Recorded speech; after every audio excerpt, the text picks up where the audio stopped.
बादल आसमान में छा गए हैं, जिससे ओक्रीज नगर में एक अशांत स्थिरता छा गई है। एक अनकही बेचैनी छाई हुई है, जो दैनिक जीवन की नीरस लय को भंग कर रही है।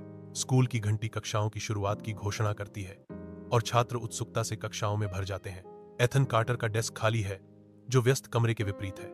उसकी अछूती किताबें एक अस्पष्ट अनुपस्थिति का संकेत देती हैं, जिससे रहस्य गहरा होता है। सारा और कैरोलीन कक्षा में दबी हुई आवाज में बातें करती हैं। सारा झुकती है, उसकी आवाज मुश्किल से सुनाई देती है। क्या तुमने सुना? एथन 2 दिनों से स्कूल नहीं आया है। वह लापता है। कक्षा में धूप भर गई। छात्र शांत अराजकता के बीच फुसफुसाते हुए। कैरोलीन पीछे झुकती है, पिछली घटनाओं पर विचार करते हुए विचारों में खो जाती है। कैरोलिन एक स्पष्ट अवलोकन के साथ चुप्पी तोड़ती है। वह हमेशा अजीब था। सारा, ऐसा नहीं है कि वह कभी एक सामाजिक तितली था। सारा के बोलने पर कक्षा में धूप छा जाती है और कमरा दबी हुई आवाजों से गूंज उठता है। सारा करीब झुकती है। उसकी आवाज एक रहस्यमय फुसफुसाहट में बदल जाती है। नहीं, वह बात नहीं है। बस कुछ तो गड़बड़ है। क्या तुमने उसके अतीत के बारे में अफवाहें सुनी हैं? कैरोलिन चुपचाप बैठी है, उसका सिर झुका हुआ है, उसके चेहरे पर एक शिकन है। वह धीरे से पूछती है, क्या अफवाहें हैं? सारा की बातें हवा में अटकी हुई हैं, जिनमें अनकही आशंका भरी हुई है, क्योंकि सूरज की रोशनी कक्षा में भर जाती है। सारा फुसफुसाती है, लोग कहते हैं कि वह जैसा दिखता है वैसा नहीं है। उसकी आवाज कक्षा की हल्की गुनगुनाहट से मुश्किल से ही सुनाई देती है। वह सावधानी से कहती है कि वह सिर्फ एक शांत लड़का नहीं है। ऐसी अफवाहें हैं कि वह खतरनाक है। कैरोलीन के बाल खड़े हो जाते हैं। खतरनाक? ऐसा नहीं हो सकता। वह तो बस एक शांत लड़का है, कैरोलिन कहती है। सारा कक्षा में बैठी है। उसके भीतर एक तूफान उमड़ रहा है, क्योंकि उसे एक परेशान करने वाला पल याद आता है।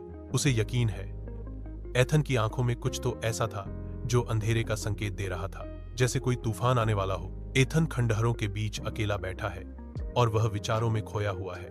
मुझे पता है कि मेरे गायब होने पर लोगों का ध्यान जाने में केवल समय की बात है। एथन रुक जाता है। हवा उस उजड़े हुए घर को चीर रही है। इसका कंकाल समय के बीतने का एक भयानक अनुस्मारक है। धूल के बवंडर उसकी बूटों के चारों ओर घूमते हैं, क्योंकि वह अपने सामने के टुकड़ों को समझने के लिए संघर्ष कर रहा है। चीजें अपनी जगह पर आ रही हैं, लेकिन अगला कदम क्या है? क्या जेक उसे रोकने के लिए वापस आएगा? एथन खंडहरों के बीच खड़ा है, संदेह से जूझ रहा है। एथन की आवाज उजाड़ में गूंजती है, या एथन पहले ही कोई ऐसा व्यक्ति बन गया है जिसे रोका नहीं जा सकता? सारा अपने कमरे में बैठी है, एथन के बारे में सोच रही है। वह इंटरनेट पर एथन के बारे में जानकारी खोजती है। सारा अपने हार माइन बाई थी हाय, कमरे माइन हल्की रोशनी हाय। वह एथन के बारे में कुछ चौंकाने वाली जानकारी पा रही है। उसका चेहरा डर से पीला पड़ जाता है। उसे एहसास होता है कि एथन जितना उसने सोचा था उससे कहीं ज्यादा खतरनाक है। सारा जंगल में कदम रखती है। उसका संकल्प अडिग है। घना पर्ण समूह उसे घेरे हुए है।